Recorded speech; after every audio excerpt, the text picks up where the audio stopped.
Oke, mengenai database backup dan recovery yang nanti minggu depan kalian akan praktekkan, mungkin saya akan sedikit membahas ya mengenai ini. Kenapa sih perlu adanya backup dan recovery ya? Ini muncul secara teoritisnya ya untuk seorang DBA. Ini adalah reaksi ya terhadap kegagalan dan disrupsi layanan ya. Kan ini memang tugas utamanya. Seperti yang sudah saya sampaikan di DBA itu, memang kita mencegah, tapi kalaupun terjadi harus bisa merecovery tadi. Jadi backup itu untuk mencegah, recovery itu jika terjadi ada suatu hal. Sepasang ya, backup dan recovery. Oke, nah munculnya dimulai dengan bagaimana menyiapkan jika problem itu terjadi ya. Untuk gangguan database itu sendiri kan sebenarnya kalau mau dikategorikan ini kita bagi menjadi 3 ya secara teoritis. Itu yang pertama, kegagalan berdasarkan instance atau service ya. Ini baik itu dari kegagalan OS, DBMS ataupun software apapun yang terkait DBMS ya. Misalnya Windows-nya ataupun misalnya kita PHP admin-nya atau malah kita dari paketnya ya, dari exam ya, itu software yang terkait DBMS ya. Nah, pada beberapa kasus ini bisa terjadi karena file installernya korup ya, apalagi kan kalau ditaruh di exam misalnya. Jadi database kalian itu kalau di Windows coba kalian cari di drive C di exam, ada folder MySQL, di situ apa posisi letak kesimpannya gitu ya. Nah, kalau nggak sengaja kehapus atau kena virus dan sebagainya, itu akan mempengaruhi bagaimana data itu bisa diakses. Nah, jenis kegagalan yang kedua ini berdasarkan application ya, application failure. Nah, ini terjadi karena program atau script yang berjalan misalnya salah gitu ya, atau salah input, atau salah perintah. Jadi salah query, error-error yang muncul kalau kalian nyobain query yang tanda merah itu biasanya nggak itu. Nah, biasanya menyebabkan kesalahan data untuk database restore atau recovery. Nah, semakin cepat diatasi, maka kesalahan akan semakin sedikit. Nah, yang terakhir ini media failure. Ini berhubungan dengan hardware. Hardware menyebabkan si datanya ini yang rusak secara keseluruhan. Termasuk dalam kategori ini adalah kerusakan storage ya, file system, ya hard disknya yang rusak. Nah, secara teknis layanan server ini sudah memberikan namanya RAID ya. Nanti kita akan pelajari lagi tentang RAID. Itu namanya untuk salah satu cara untuk menghindari kerusakan hard disk di server. Oke. Nah, ini salah satu cara untuk membackup. Ada namanya image copy backup ya. Image copy backup ini dia melakukan copy data yang konsisten. Nah, istilah-istilah backup itu kalau ada yang bilang dump atau export atau copy atau backup itu sama aja, cuman istilah ya. Kalau di MySQL itu kalian nanti lihat ada namanya export ya. Tapi mungkin kalau di PHP MyAdmin sorry. Tapi kalau di SQL Workbench mungkin itu istilahnya dump. Itu sama aja sih, sama aja. Intinya mengeluarkan data yang ada, membuat kopian dari datanya. Nah, durasi untuk melakukan recovery atau pengembalian kembali sebuah data ini ditentukan oleh beberapa faktor, misalnya jumlah log ya, banyaknya baris data ribuan, apakah ribuan, ratusan ribu, puluhan ribu gitu. Nah, itu bisa mempengaruhi proses recovery. Apakah si datanya itu terkompres atau tidak, terus bagaimana kemampuan operator untuk mengcopy datanya kalau pakai hard disk ya.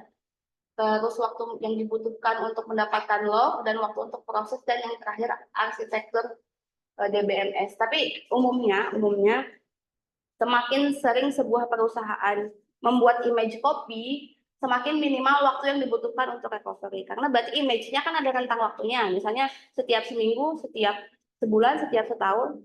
Kalau misalnya rutin, mingguan atau tahunan ketika mau ngambil suatu data rentang tertentu kan dikit ya. Tapi kalau misalnya kita nge-backup-nya bulanan, terus mau ngambil data di suatu hari di bulan lalu, mau nggak mau nge-backup-nya harus tetap sebulan kan. Nah, makanya kalau semakin rentangnya semakin kecil, itu semakin bagus. Karena ketika mau nge-backup suatu rentang tertentu bisa spesifik tanpa harus ke yang lain. Oke, nah Ini salah satu cara untuk membuat copy backup ya, untuk menjamin ketersediaan recoverable pada database. Ya. Yang jelas buat 2 copy untuk mengkoordinasikan lokal backup. Yang terakhir ada memastikan ada 2 generasi image copy untuk setiap database object. Jika salah satu data salah, database bisa di fallback ke data yang lebih baru. Jadi tadi ada 2 timeline ya, selain ada 2 jenis backupnya, ada 2 timeline. Oke. Nah ini masih langkahnya aja, kalian bisa baca sendiri. Oke, saya akan bahas tentang lebih detail tentang full dan incremental backup. Ini penuh atau sebagian ya. Incremental itu kan sebagian. Full image backup, jadi copy yang komplit seluruh data pada database objek yang di backup. Misalnya nih, sebuah perusahaan sudah berjalan bisnisnya selama 1 tahun. Nah, dia backupnya selama tahun kemarin gitu ya, dari Januari sampai Desember. Tapi kalau pakai incremental, itu dia hanya melakukan melakukan copy pada waktu yang terakhir. Ini si incremental ini hanya bisa kalau sedikit-sedikit ya. Misalnya setiap bulan di backup. Januari ketika Februari yang Januari di backup, ketika Maret yang Februari di backup. Ini memungkinkan kalau misalnya rentang waktunya lebih kecil. Tapi kalau full image itu hanya bisa berlaku ketika rentang waktunya besar. Nah, tentang image copy backup ya, rentangnya. Nah, ini misalnya kita ambil satuannya hari pada backup mingguan. Nah, ini contoh menerapkan biar lebih kebayang ya. Kita daripada ngomongin tahunan, kita ngomongin mingguan aja. Nah, untuk backup yang full itu dilakukan setiap hari Senin untuk data yang ditransaksikan seminggu kemarin. Gitu ya, dari Senin dan minggunya minggu lalu gitu ya. Saya Seninnya tanggal 1 berarti minggunya tanggal 7. Berarti di Senin tanggal 8 itu nge-backup full dari data tanggal 1 sampai tanggal 7. Itu cara yang full. Kalau mau incremental ya setiap hari. Misalnya ketika Selasa nge-backup yang Senin, ketika Rabu nge-backup yang Selasa, seperti itu. Dikit-dikit. Tapi hanya perubahannya aja. Enggak ngopi dari misalnya yang Selasa itu yang enggak nge-copy dari Rabu ke Selasa minggu lalu, enggak, tapi cuma dari Selasa ke Rabu ke Kamis gitu. Itu kayak incremental sedikit-sedikit, ada rentang waktu yang lebih sedikit, tapi yang sebelumnya tidak di backup.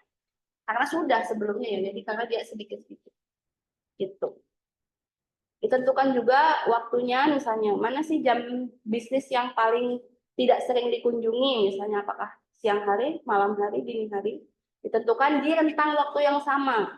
Supaya apa? Supaya kepanjangan waktunya sama persis ya. Kemarin di backup dari jam 2 dini hari sampai data sekarang 2 dini hari lagi ya, terus kayak gitu. Jadi rentang waktunya sama. Nah,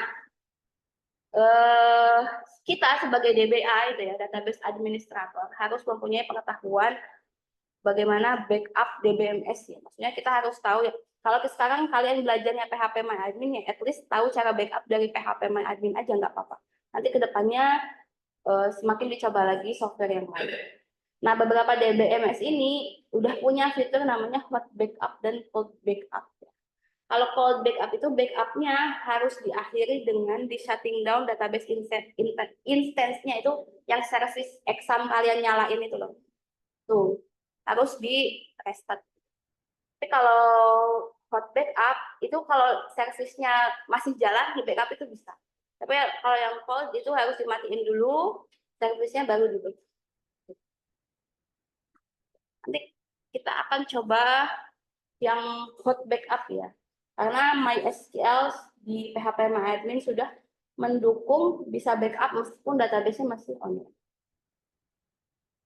Oke, terus lanjut ke tentang mengekspor database untuk membuat backup secara logical. Apa sih backup logical itu ya? Nah, proses backup secara logis ini dia, bentar ya, ini. proses untuk backup ini, ya, ini kan backup itu tidak hanya seluruh file fisik ya. File fisik itu benar-benar datanya, tapi kan kita belajar kemarin kalau di sebuah database bukan cuma tentang datanya, tapi ada juga metadata ya, informasi tambahan yang ikut ke dalam data itu. Nah, ada beberapa hal alasan di mana lebih baik kita melakukan logical backup daripada physical backup. Kenapa? Karena dengan menggunakan logical backup ini kita bisa tetap mempertahankan objek dan raw recovery ya. Itu bisa mempertahankan itu juga misalnya karena adanya rilis versi DBMS misalnya. Tidak perlu melakukan perubahan struktur database ya. Misalnya hanya update dari DBMS-nya aja, atau misalnya heterogeneous database migration. Ini karena struktur DB yang berbeda di tiap DBMS. Ini misalnya teman kalian misalnya MySQL versi berapa sekarang 5.3 gitu. Tapi satunya lagi mau dipindahin ke 5.2. Nah, itu selama struktur datanya masih sama, itu sebenarnya masih bisa meskipun beda versi. Ataupun juga dikarenakan data movement ya. Data movement ini karena perusahaan ya memiliki mobilitas yang tinggi. Sehingga pembukaan, misalnya kalau ada pembukaan cabang yang banyak, maka DBMS yang digunakan bervariasi. Yaitu contohnya kalau di perusahaan yang nggak bisa kecuali ada aturan ya, aturan misalnya dari pusat harus versi sekian, tidak boleh update kalau tidak ada aturan pusat. Nah, kalau dengan banyaknya adanya data movement dari suatu cabang ke cabang, kita kan nggak bisa melarang kecuali tadi ada aturan di awal. Nah, ini memungkinkan data itu di-save menggunakan logical backup daripada physical backup karena dikhawatirkan adanya perbedaan versi. Nah, hal yang penting terkait backup ini adalah yang perlu diingat, jadi backup itu bukan cuma database-nya, tapi si log-nya juga di archive ya.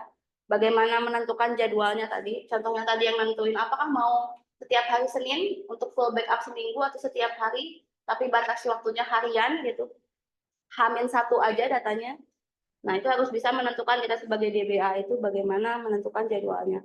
Terus bagaimana tahu ya service backup itu bawaan dari si DBMS itu gimana sih? Ya, sebenarnya lewat query bisa, tapi ada juga disediakan oleh si DBMS sendiri. Nah, nanti minggu depan yang ada di buku itu udah termasuk layanan yang disediakan oleh si PHPMyAdmin ya. Jadi kita akan melakukan instance backup yang disediakan oleh DBMS. Bagaimana kita mendesain DBMS yang perlu di recovery ya. Terus bagaimana set penyimpanan, karena backup itu mau nggak mau ketika habis dikeluarkan ya, diekspor kan harus tetap disimpan ya. Disimpannya di mana? Apakah di hard disk yang sama dengan data atau beda? Atau itu perlu dipikirin juga. Jadi bukan berarti kita sudah bisa backup terus aman, tapi harus dipikirin si data yang di backup lagi ditaruh di mana nih. Ya. Itu termasuk yang dokumen backup strategi. Dan juga mendefinisikan objek apa aja yang akan di backup. Objek itu kan dalam istilah database itu kan si database itunya sendiri, terus tabelnya, terus hubungannya, relation maksudnya relation, terus metadata. Nah, itu apa yang mau diupdate, apakah termasuk strukturnya ataukah hanya datanya aja. Itu perlu dipikirin juga. Apa sih yang benar-benar mau di backup? Oke, itu tentang backup. Nah, sekarang kita lanjut ke recovery. Ini pasangannya backup. Nggak bisa recovery kalau belum backup. Nah, untuk recovery sendiri, langkah-langkahnya ini terdiri dari beberapa langkah berikut. Yang pertama, yang jelas harus mengidentifikasi kegagalannya apa gitu ya. Kita mau recovery itu mengembalikan data yang hilang apa, dari rentang waktu mana, data apa aja, itu perlu tahu, itu paling penting.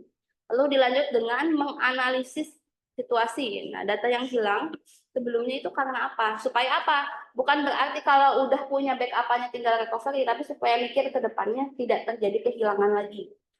Lalu selanjutnya memikirkan data apa yang akan direcover.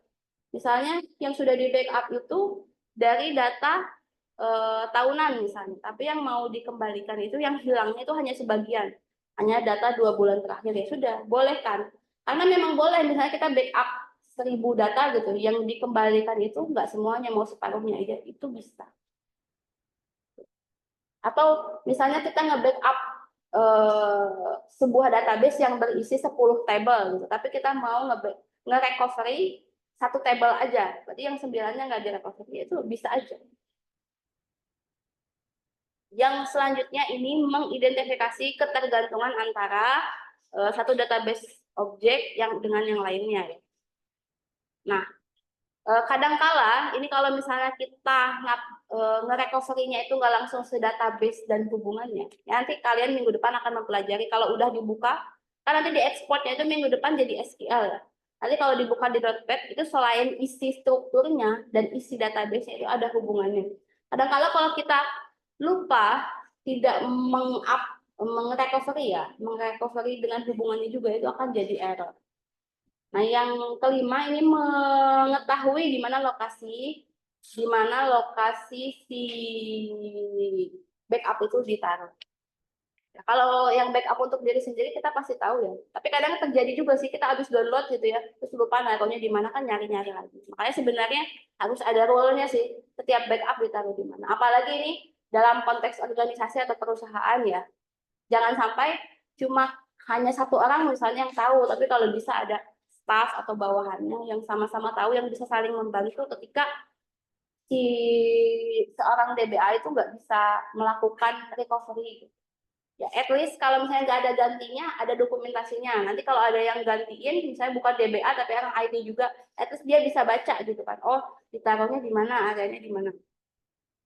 Yang terakhir, ini tentang restore image backup. Ini bagaimana database ini bisa dipilih ya, bisa dipilih, dikembalikan yang mana aja. Dan yang terakhir ini adalah tentang roll forward through the database log. Ini tentang waktu ya.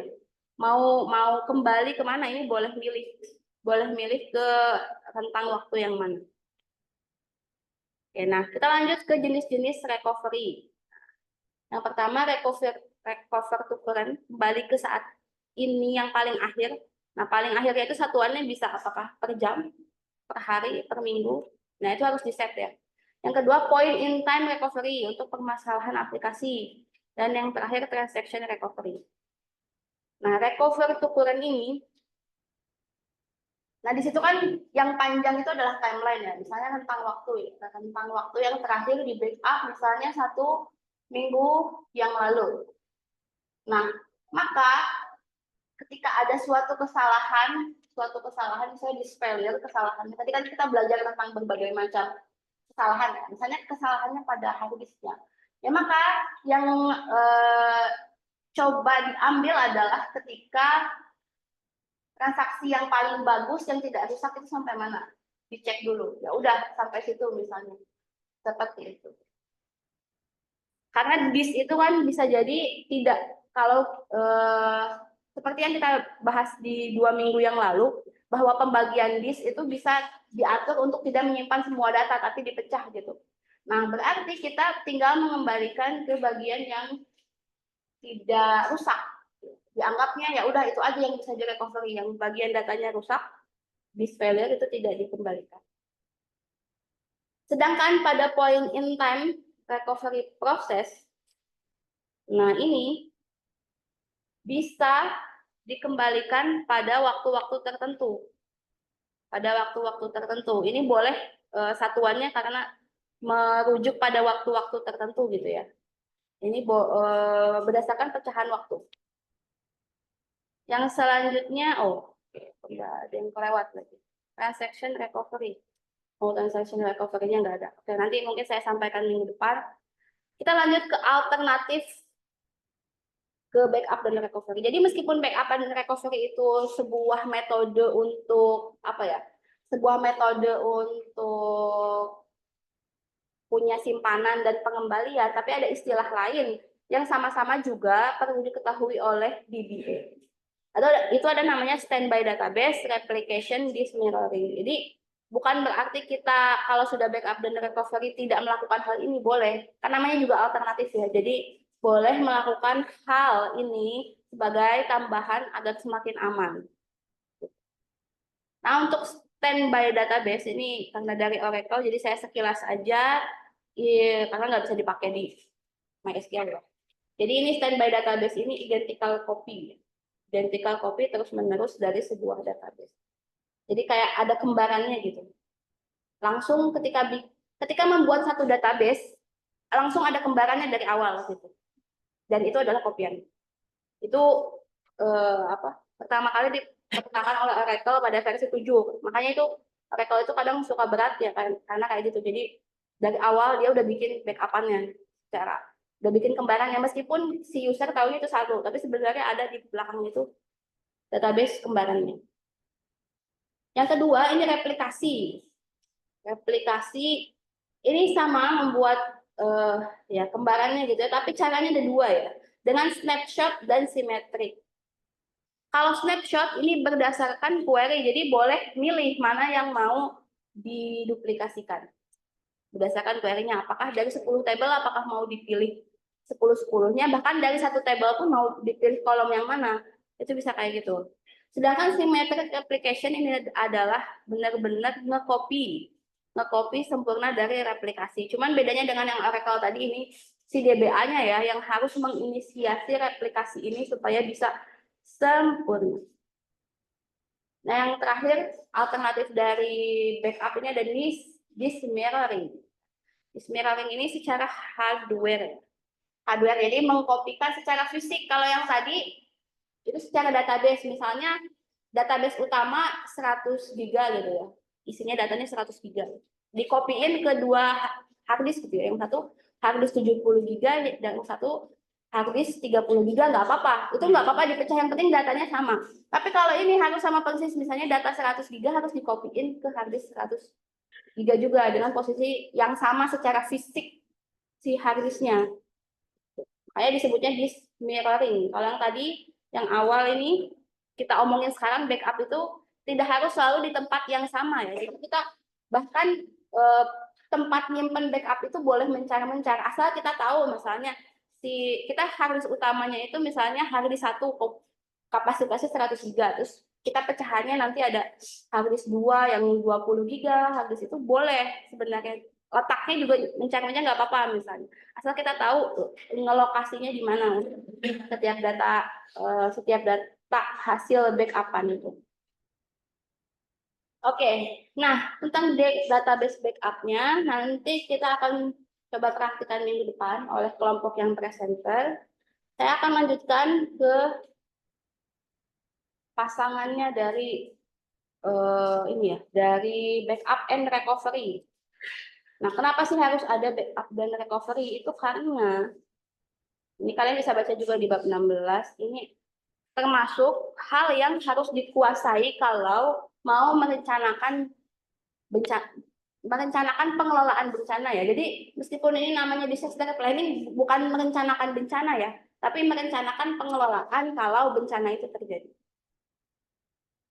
Oke, nah mirip kalau mau dialokasikan miriplah dengan asuransi ya. Asuransi itu kan kita bayar kalau misalnya sakit atau meninggal dunia, tapi kita tidak berharap hal itu terjadi kan. Tapi tetap dipikirkan. Nah, levelnya kayak gimana? Kan asuransi juga premi atau premi itu apa, bayarannya gitu ya, iurannya tergantung dengan benefitnya. Misalnya kalau yang iurannya 100.000 per bulan, dia santunannya bisa 50 juta misalnya kalau kecelakaan. Kalau yang 200.000 bisa 100 juta. Kan semakin besar apa yang disiapkan, semakin besar tanggungan yang bisa disiapkan kalau bencana itu terjadi.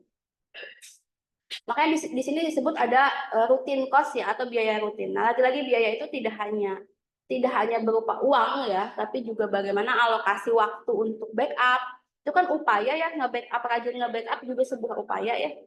Ketika upaya dilakukan apalagi oleh orang, kan orangnya harus mengalokasikan waktu. Ketika waktunya dipakai ya harus dikasih fee gitu kan ya. Nah, makanya akhirnya ujungnya berujung pada biaya rutin. Tapi kalau terjadi musibah ada backupnya. Nah, itu disebut dengan investasi ya. Jadi tidak dapat, meskipun tidak untung ya, bencana itu kan kalau udah ada asuransi itu meskipun tidak untung ya, dapat bencana itu kan bukan untung ya, tapi setidaknya tidak rugi ketika bencana terjadi kalau ada asuransi. Nah, kembali kepada disaster planning, setiap dengan namanya planning ya perlu ada perencanaan ya. Perencanaan ini dalam disaster planning atau disebut juga dengan contingency planning ya. Ini adalah sebuah proses untuk mempersiapkan aset dan operasinya untuk menghadapi bencana. Nah, dari sudut pandang IT, bencana itu apa sih? Bencana itu nggak harus selalu, kita kan mikirnya apa ya? Bencana alam atau apa ya? Padahal bencana itu apapun sesuatu yang di luar perencanaan dan meningkatkan apa? Kerugian dari sebuah aplikasi karena apa nih? Karena kapabilitas pemrosesan komputer yang lebih dari 24 jam. Jadi kalau ada sesuatu yang tidak direncanakan terjadi di luar plan selama lebih dari 24 jam, 48 jam itu disebut dengan bencana dalam IT. Ya. Karena dalam IT kok ada rentang waktunya di luar 48 jam, lebih dari 48 jam ya. Karena bagaimanapun misalnya kalau at least ada sesuatu hal terjadi 1 jam, 2 jam itu kan hal yang biasa dalam sebuah operasi gitu. Tapi kalau udah lebih dari 2 hari atau 48 jam artinya disebut bencana ya. Namanya bencana kan sesuatu yang besar. Kalau yang lain yang kecil-kecil itu resiko ya, resiko. Jadi beda ya perencanaan terhadap menghadapi rencana dan menghadapi resiko. Kalau resiko udah pasti ditemui sebentar itu nggak masalah. Tapi kalau udah lebih dari 2 hari itu udah masuknya bencana. Oke, atau kita ambil dari definisi Mullin, ini sebuah kegiatan ya yang punya punya kesempatan kecil untuk lolos ya, juga tapi level ketidakpastiannya tinggi dan juga hasil akhirnya itu akan sangat memilukan ya, maksudnya hasil akhirnya membuat rugi lah ya, kurang lebih bencana seperti itu kan. Nah, disaster ini bisa berupa buatan manusia, misalnya kerusakan listrik, ledakan pipa atau perang, itu kan di luar IT, tapi ngaruh juga ya, ngaruh juga. Apalagi misalnya eh, tentang lokasi, jalur internet gitu ya, hal-hal yang bisa terpengaruh. Nah, efek besar dari sebuah bencana ke bisnis ini adalah alasan utama kenapa harus ada disaster recovery planning ya. Tempat juga mempengaruhi jenis bencana yang terjadi.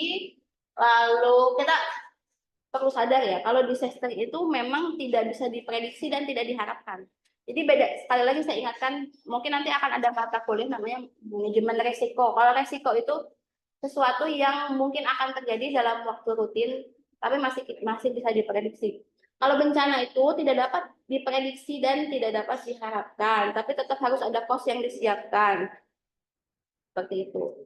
Nah, segera setelah bencana terjadi, perusahaan yang memiliki disaster plan dapat memberikan servis pada customer lebih cepat daripada perusahaan yang tidak memiliki disaster plan. Nah, ini tujuannya sih, apalagi kalau perusahaannya masuk yang apa ya, berhubungan dengan pelanggan ya, supaya back to business gitu.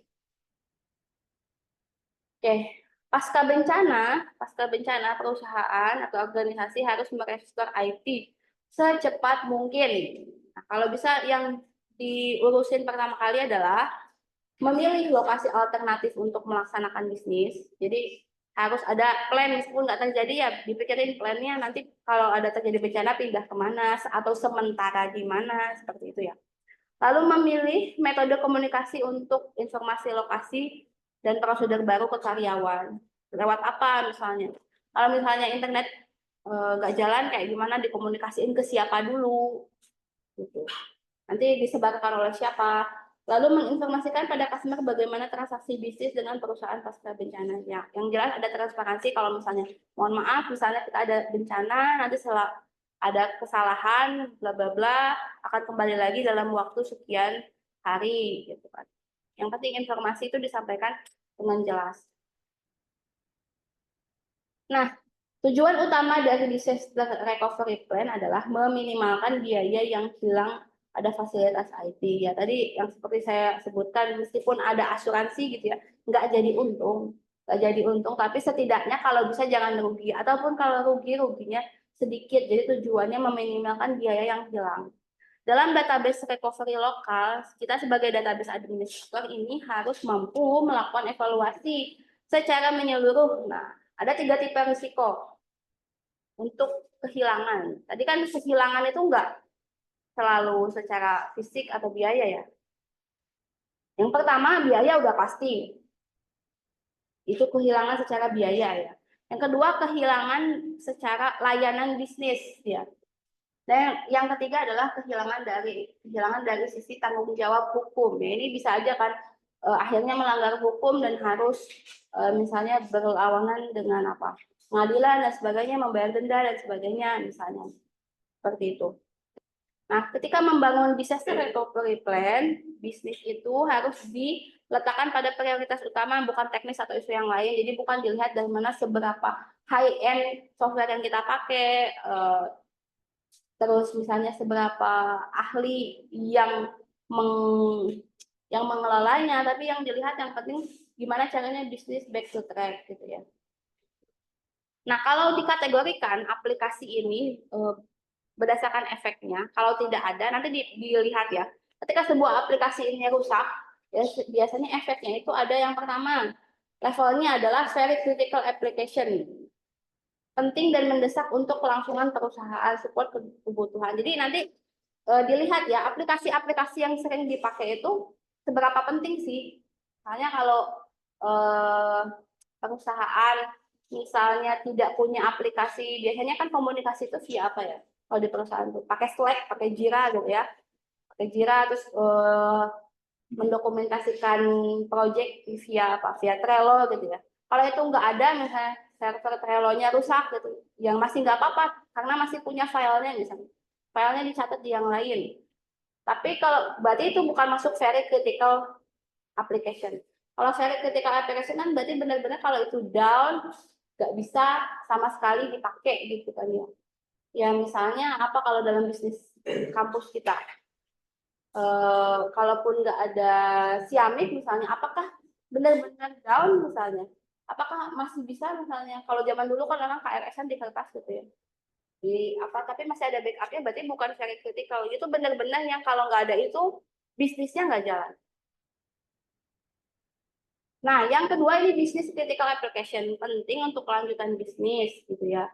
Tapi masih bisa ada gantinya, misalnya aplikasi untuk telepon provider service atau sistem untuk deliver phone service customer billing. Jadi masih ada gantinya, misalnya kita layanan internet di IndiHome gitu misalnya, IndiHome. Tapi karena sering lemot dan sebagainya ada rusak, kalaupun diganti masih ada backupnya gitu. Kita harus mikirin ada backup, itu masih bisa berhubungan ke bisnis critical application. Lalu ada critical application penting tapi tidak mendesak. Kalau nggak ada ini tidak apa-apa. Ada required application penting tapi dapat dilakukan backup di remote location biasanya untuk support. Terus ada non critical application, ini tidak terlalu dibutuhkan, bahkan pasca bencana pun tidak perlu di recovery. Oke, mengenai guideline untuk recovery. Yang pertama untuk recovery itu adalah meminimalkan downtime dan kehilangan data. Downtime itu kan artinya kalau ada error tidak bisa connect sama sekali gitu ya. Jadi kalau bisa tidak terlalu lama. Planning untuk disaster recovery ini sebenarnya di level perusahaan level tinggi ya, atau enterprise wide. Nah, DBMS dan database recovery hanyalah salah satu komponen dari disaster recovery plan. Jadi ya ini sebenarnya kenapa tetap disampaikan ya. Karena tadi kan kita membahas tentang aplikasi ya. Kok ini materinya tentang DBA tapi kok membahas aplikasi? Karena seperti saya sampaikan di bagian awalnya bahwa database administrator itu mau nggak mau bakal berhubungan dengan bagian lain ya, programmer, terus misalnya bagian apa sales, data analis gitu ya, karena yang ngatur yang nyimpan datanya. Nah, biasanya disaster planning itu satu keseluruhan, bukan tentang IT aja, bukan tentang database aja, biasanya keseluruhan. Oke. Nah, yang perlu dipikirkan untuk disaster plan, nyari remote site ya. Ini tempat kalau bencana terjadi di mana sebuah lokasi off-site tidak perlu ada hubungan dengan yang lain, tapi bisnisnya masih jalan. Terus perusahaan besar harus punya beberapa data center. Terus harus mempunyai remote location untuk backup data dikirim secara rutin. Harus buat rencana tertulis ya. Sebrilian apapun si DBA-nya atau CEO-nya atau CTO-nya, kalau tidak tertulis ketika terjadi bencana ya orang-orang nggak tahu ya gimana. Kalau yang saat kena bencana kan hektik ya, apapun itu orang-orang harus tahu. Kalau bisa tertulis dan disampaikan ke semua staf bagian sejak awal. Nah, setiap orang, makanya di sini dituliskan setiap orang harus mempunyai copy recovery plan di rumah dan di kantornya, termasuk lokasi recovery. Karena balik lagi, ketika bisnis semua orang kan saling membantu, punya perannya masing-masing. Nah, itu harus mengetahui backup plan-nya kayak gimana. Nah, disaster recovery plan harus memiliki beberapa informasi yang ditulis tadi, yang tertulis tadi. Harus ada lokasinya di mana, personel siapa aja yang ikut ke dalam lokasi tersebut, terus haknya atau sessionnya apa aja, lalu prosedur recovery-nya itu seperti apa, dan laporan hasil recovery. Ya, meskipun bencananya itu tadi tidak bisa diprediksi dan jangan sampai terjadi, perlu diuji ya. Misalnya dalam suatu periodik, misalnya dalam 1 tahun sekali atau 2 tahun sekali, itu untuk menguji bencana. Itulah kenapa kadang kalau pemadam kebakaran ya suka bikin kayak sosialisasi di gedung-gedung tinggi gitu ya, gedung-gedung tinggi sosialisasi kebakaran dan ada kayak demonya gitu. Nah, itu kan bencananya nggak ada, tapi kalau ada orang-orang harus tahu gimana. Nah, ini juga sama, dilakukan sebuah ujian gitu ya, dilakukan uji coba harus ngapain sih gitu kan. Nah, personalnya juga harus tahu, dikasih tahu ini loh langkahnya, apa yang harus dilakukan dan seterusnya. Oke, nah ini sebenarnya balik lagi ya, jadi saya skip aja. Ini sama tentang backing up, sama